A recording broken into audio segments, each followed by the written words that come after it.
आज हुआ ये है कि आपकी स्क्रीन पर ये जो मनाजिर चल इनको गौर से देखिए। ये असल में लीफलेट्स हैं, ये जो पंफलेट ऊपर से फेंक रहे हैं, जो पर्चियां ऊपर से फेंक रहे हैं, ये इसराइल के असल में हेलीकॉप्टर्स गए थे और उन्होंने जाकर गजा के अंदर ये पर्चे बांटने शुरू कर दी, यानी फिजा से फेंक रहे। इन पर्चों में लिखा क्या है? इसमें व्हाट्सएप नंबर दिया गया, लोकल नंबर दिया गया, टेलीग्राम है और चीजें हैं, यानी वो नंबर्स लिखे हुए थे, इसको ब्लर किया गया है। ये नंबर्स असल में वो बता रहे थे कि आप हमसे राब्ता करें। किनको कह रहे हैं? गजा के लोगों को। लिखा हुआ है कि अगर आप हमें ये बता दें कि हमास ने जो यरगमाली है, जिनको यानी इसराइल के लोगों को अगवा किया है या दूसरे लोगों को अगवा किया है, वो कहां पर रखा हुआ है, तो हम आपको पैसा देंगे, आपको बेहतर घर देंगे, आपको फैसिलिटीज देंगे, हर तरह की चीज देंगे, बस आप हमें मुखबरी कर दें। सादा अल्फाज में समझना चाहते हैं क्या कहा? सादा अल्फाज में गजा के लोगों को कहा है कि आप हमास के खिलाफ बगावत कर दें, हमास के खिलाफ जाकर आप यानी हमारे साथ वो काम कर दें जो हमेशा से किया जाता है, इन लोगों के खिलाफ गद्दारी कर दें, इन लोगों के खिलाफ खड़े हो जाएं, आप हमें अंदर की खबर दे दें, हम आपको पैसा देंगे। हो सकता है हम आपको अमेरिका सेटल करवा दें, हो सकता है हम आपको कहीं कर दें, आपको पैसा, घर, जो चीजें कहेंगे देंगे, आप सिर्फ ये काम कर दें और वरना आपके लिए बड़ा मसला होगा। अब ये जरा अंदाजा कीजिए, अरबी जुबान के अंदर इजराइल ये पर्चे फेंक रहा है और क्या नौबत आई है।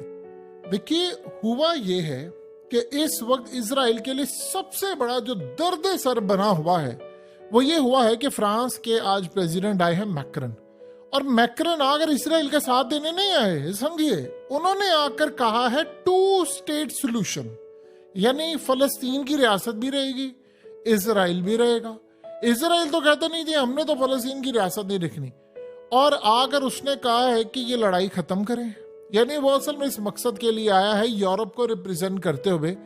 आकर उसने कहा, नेतन्याहू ने कहा उसको कि नहीं जी ये तो देखिए बड़ी तबाही है, ये तो हमें हमास ने ऐसे कर दिया, हमें मारा है, बहुत हमारा बुरा हाल किया, फलाना फलाना जो वो कह सकता है। लेकिन उसने आकर कहा कि ये एड जानी चाहिए और ये इमदाद, क्योंकि यूरोप के अंदर एहतजाज हो रहा है, अमेरिका के अंदर एहतजाज हो रहा है, अवाम आई हुई है सड़कों के ऊपर और हम ये अफोर्ड नहीं कर सकते।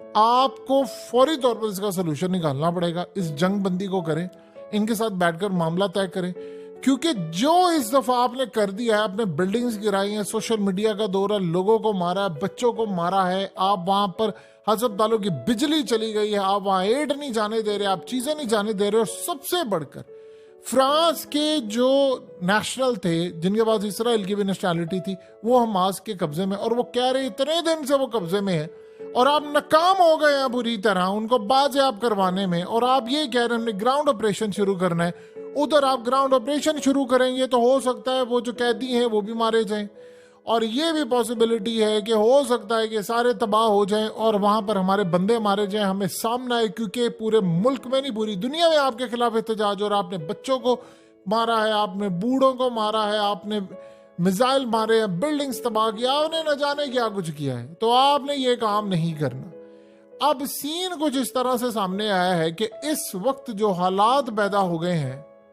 इसराइल इस वक्त इतनी बुरी तरह शेक हो रहा है, उनके आर्मी चीफ के नेतन्याहू के साथ इख्तलाफात हैं, नेतन्याहू का अपना बेटा मियामी बीच के ऊपर इंजॉय कर रहा है, मजे कर रहा है, और जिनके साथ मजे करता है वो आपको पता है, यानी वो मजे कर रहा है, और दूसरों के बच्चों को उन्होंने कहा है कि जी पहुंचो लड़ाई का वक्त आ, वो कह रहे हैं भाई जो लॉ है वो सबके लिए है, अगर तुम्हारे लिए कानून है तुम्हारे बेटे के लिए क्यों नहीं है, अगर हमारे लिए है तो हमारे बच्चों के लिए है, तो तुम्हारे लिए क्यों नहीं है, तो तुम अपने बच्चों को क्यों नहीं बुला रहे हो, और हमें मरने के लिए तुम्हें आगे रखा हुआ है। यही वजह है कि सबसे बड़ा प्रॉब्लम आप ये देखें कि कह रहे आज हमने 48 घंटे 5 घंटे 6 घंटे 24 घंटे हम ऑपरेशन इन्होंने करना है, लेकिन जो रिएक्शन अब दुनिया का आ रहा है वो इनसे बर्दाश्त नहीं हो रहा, क्योंकि आप ये देखें कि ईरान की बैग के ऊपर इस वक्त रशिया ने पूरी सपोर्ट दे दी है उनको, चाइना ने उनकी सपोर्ट कर दी है, और इस सूरत हाल में अब यूरोप देखें, यूरोप का ऑलरेडी मसला पड़ा हुआ है, वो लोग यूक्रेन की जंग का बोझ बुरी तरह उठाकर तबाह हो गए, वहां पर अवाम शदीद गुस्से में है क्योंकि उनको पेट्रोल महंगा मिल रहा है, महंगाई ज्यादा हो गई है, उनकी इंडस्ट्री ठप है, गैस उनको नहीं मिल रही, सर्दियां आने वाली है, हालात उनके वहां पर खराब है, और वो कह रहे हैं कि आप एक और जंग में कूद रहे हैं, उधर से वो कह रहे हैं कि आप बचाने में कामयाब नहीं हुए। तो मैक्रन इस वक्त आया है कहने के लिए कि यार तुम लोग जो हरकतें कर रहे हो बैठकर ये काबिल कबूल नहीं है, हम इस तरह तुम्हारा साथ। असल में नेतन्याहू ये कहना चाह रहा है कि भाई हम इस जंग में कूदे, अमेरिका ने भी इनको मना किया है, सारे इनको बार बार मना कर रहे हैं। देखिए इस सारी सूरत हाल में आप एक अजीबो गरीब चीज देखिए कि अर्दोगान न्यूट्रल हो गए हैं। यानी कभी जिंदगी में आपने सोचा था, एक टाइम ऐसा था कि अर्दोगान ने नेतन्याहू को कहा था कि सबसे बड़ा दहशतगर्द है। उसने कहा था कि दुनिया के अंदर जितनी दहशतगर्दी इजराइल ने की है दुनिया में किसी ने नहीं की, और दुनिया का डबल स्टैंडर्ड फलाना ये वो, इतनी उसने बातें की, इतनी बातें की, और कहा था कि हम लड़ने को तैयार है, हम अक्सा को बचाएंगे। इस दफा अर्दोगान साहब न्यूट्रल हो गए हैं। हमास के वो एक तो इस्माइल हानिया को वो निकाल रहे हैं। देखिए प्रॉब्लम क्या हुआ है, अर्दोगान इस वक्त न्यूट्रल क्यों हो गए? वो सारे जज्बाती नारे थे, जज्बाती डॉक्ट्राइन थी। अब वो ये समझ रहे हैं कि असल में हमें मईशत की बहाली का मसला है, क्योंकि इस वक्त तो खड़े होते हैं इनके साथ, तो फिर सबसे बड़ा मसला होता है कि उनको नेटो से निकाल दिया जाएगा। तो उन्होंने असल में बीच बचाओ करके एक मामला रखा हुआ है कि जी आप ये आगे बढ़े, फलाना करे। पहले वो लीड करते थे, गर्म जोशी होती थी। अब उनके बयानात के अंदर नहीं है जी ये क्या है, फलाना क्या है, ऐसे क्या है, ये तो होना नहीं चाहिए, मजालिम बड़े हैं, बैठ कर बात होनी चाहिए। यानी इस तरह की होम्योपैथिक जो बयानात है वो इस वक्त चल रहे हैं। आप अंदाजा कर लें कि सारी सूरत हाल के अंदर इसराइल के हाथ से गेम निकलती जा रही है सारी। यानी आप सोचिए, इसराइल जो कहता होता था कि भाई हमने ऑपरेशन करने, वो हर रोज बंदे मारे। आज हमास ने यहां तक कह दिया है, उन्होंने कहा है कि आप स्ट्राइक कम करें तो हम आपके बंदे रिलीज करने को भी तैयार हो जाएंगे।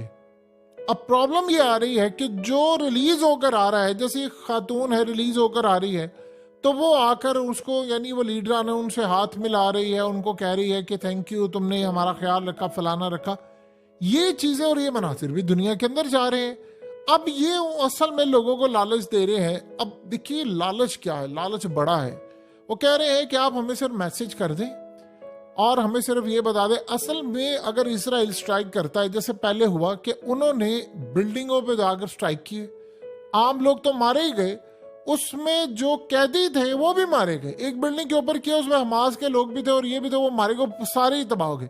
अब वो असल में यही काम कर रहे हैं कि आपने हम पर हमला करना है, फलाना करना है, जो यानी आप अंदाजा कीजिए इनके लिए सूरत हाल कितनी ज्यादा तबाहकुन है, कितनी ज्यादा मुसीबत वाली है कि इनको समझ ही नहीं आ पा रही कि क्या करना है। उधर से आप देखिए कि कतर ने कहा है कि इनफ इज इनफ, बहुत हो गया जितना हो गया, अब इसराइल को हम मजीद इजाजत नहीं देंगे कि वहां पर लोगों को मारे, क्योंकि इसराइल इस दफा ये काम कर रहा है। गजा के अंदर वो लोगों को पानी नहीं दे रहा, फ्यूल नहीं दे रहा और फलानी चीजें नहीं दे रहा, मेडिसिन नहीं जाने दे रहा। ये पहले कभी भी नहीं हुआ। माजी के अंदर अर्दोगान ने ये इल्जाम लगाया था कि असल में जो इजिप्ट है यानी मिस्र है, वो भी सारे खेल में इसराइल का पार्टनर बना हुआ है, लेकिन आज सारे चुप हैं।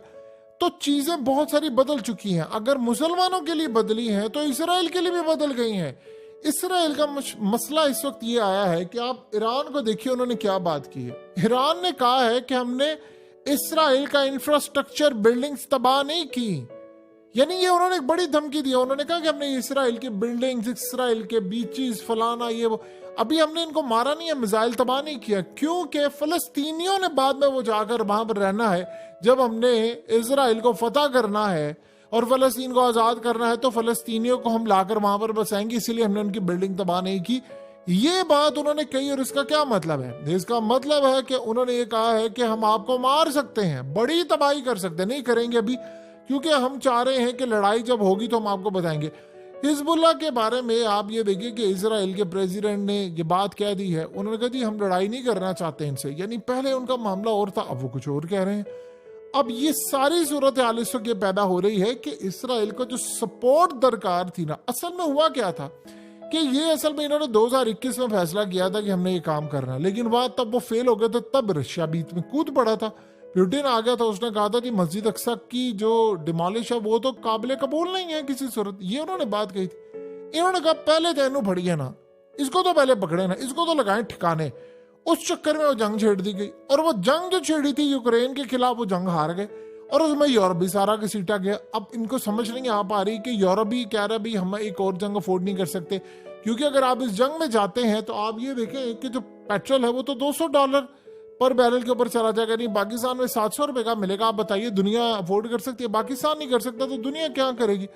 जहाज के जो किराए हैं, जो फ्यूल जेट वो यूज करता है जहाज, कोई भी सोचिए अगर एक टिकट लाख रुपए की है तो 4 लाख की पहुंच जाएगी, तो वो कैसे मैनेज करेंगे? दुनिया का सारा बिजनेस तबाह हो जाएगा, ठप पड़ जाएगा। यानी महंगाई, फ्यूल प्राइस, इन्फ्लेशन इतनी ज्यादा बढ़ जाएगी, ऐसा लगेगा कयामत खेज मंजर होने जा रहा है। तो ये इस सारी सूरत हाल के अंदर इसराइल को पीछे, उनको समझ ही नहीं आ रही कि अच्छा यार अगर हम पीछे हट जाए तो क्या करें।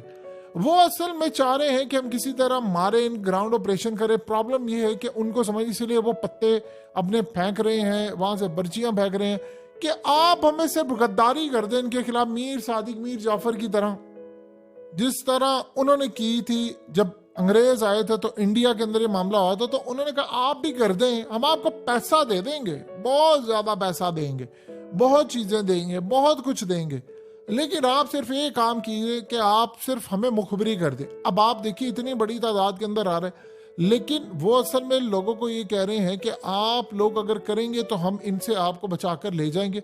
ये असल में बहुत बड़ा ट्रैप है। ये वहां के लोग समझते हैं। फलस्तीनियों का मसला ये है कि वो बड़े अपने लैंड को समझते ही उन्हीं का है, और ये है, मुसलमान नहीं समझते। ये बात समझ ले, आपने किरदार देख लिया इस दफा मुसलमानों का कि मुसलमान ये बात समझते नहीं। वो ये समझते ठीक है यार गजा के अंदर हो रहा है, हमें तो नहीं ना कोई मारा, सानू तो नहीं ना कोई कुछ कह रहा है, ऐसी तो जिंदा है गया। तो ये असल में इस सारी सूरत हाल के अंदर जो चीजें आ रही हैं, जो मामला आ रहे हैं, वो तो बड़े ही अजीबो गरीब है, यानी उनका अंदाजा भी नहीं हम लगा सकते। सो इस सारी सूरत हाल के अंदर जो इजराइल में इस पोजीशन है वो बड़ी ही अजीबो गरीब है। उनको समझ ही नहीं आ पा रही कि हम इसको मैनेज कैसे करें। अगर हम इसको किसी और रुख में लेकर जाते हैं तो हमारे लिए तबाही है। अगर हम लोग नाकाम हो रहे हैं तो दुनिया हमारे खिलाफ हो रही है, तो हम किधर जाएंगे? यानी ये वो सिचुएशन है जिसमें उनकी फौज की लड़ाई है, मिलिट्री की लड़ाई नेतन्याहू से पैदा हुई है, आपस में इनकी लड़ाइयां चल रही हैं। आप सोचिए जरा, ग्राउंड ऑपरेशन इन्होंने किया, स्टार्ट अभी किया, सिर्फ एक रेड शेड वाला मामला था, उसमें इनके टैंक चले गए। असल में ग्राउंड पर हमास ने बहुत ज्यादा, यानी 2 साल तक की लड़ाई का सामान रखा हुआ है। ये आप समझ लीजिए, उनके पास बहुत सारी चीजें, और वो लड़ने बनने को तैयार है। देखिए जब लड़ाई होती है, चाहे कोई हक पर हो और ना हो, अमेरिका की जो लड़ाई हुई थी उन्होंने मारे ज्यादा अफगानी, लेकिन जंग वो हार गए। इसी तरह आपका दोनों का नुकसान होता है। इंडिया पाकिस्तान की जब लड़ाई होगी तो आप देखिएगा उनका भी नुकसान होगा, हमारा भी नुकसान होगा, क्योंकि जंग में ये नहीं होता कि वन साइडेड चीज हो जाए। हाँ, एंड के ऊपर जीतेगा कौन ये एक अलग बात है, लेकिन नुकसान होता है दोनों का। अब इसराइल ये कहता है कि हमने अपना नुकसान नहीं करना, क्योंकि जब ये जंग होगी तो फिर वहां से मिसाइलों की बारिश होगी और वो इस दफा सीधा इसराइल के ऊपर गिरेंगे। और आप एक बात बताइए कि इसराइल के आयरन डोम के पास कैपेसिटी है हमास के जो रॉकेट्स आते हैं उनको रोकने की? जरूरी नहीं है कि उनके पास ये कैपेसिटी भी हो कि वो लेबनान के मिसाइल रोक ले या वो ईरान के रोक ले। आप सोचिए अमेरिका ने क्या बात की। अमेरिका ने कहा है, उनसे पूछा गया कि आपकी और ईरान की लड़ाई होने जा रही है? उन्होंने कहा जी बिल्कुल यकीनन लड़ाई हो जाएगी। अगर ये लड़ाई इसी तरह जारी रही है, ईरान इसे पीछे ना हटा, क्योंकि हमें सबूत मिल रहे हैं कि ईरान इनकी बैक पर है, तो लड़ाई हो जाएगी। और जब ईरान के साथ लड़ाई होगी तो सीधा सीधा आपने रूस और चाइना से भी लड़ाई का आगाज कर लिया है। तो अब उनको समझ ही नहीं आ रही कि यार हम करें क्या। वो एक ही असल में वो बाजा मसला ये है कि इस वक्त प्रेशर बहुत ज्यादा है, बहुत ज्यादा प्रेशर है दीगर ममालिक का, यूरोप का, अमेरिका का, दीगर का, कि यार हमारे जो बंदे थे उनको बाजियाब करा कर लाए, जो इसराइल में मौजूद थे, सबके पास डुअल नेशनैलिटी थी, उनको लेकर आए आप। तो ये लाने में अभी तक कामयाब है। तो वो पर्चे बांट कर कह रहे कि यार हम तुम्हें डॉलर्स देंगे, तुम सिर्फ गद्दारी कर दो, मुखबरी कर दो कि बंदे कहाँ रखे हुए हैं, फिर देखो हम तुम्हें कितना फायदा देते हैं।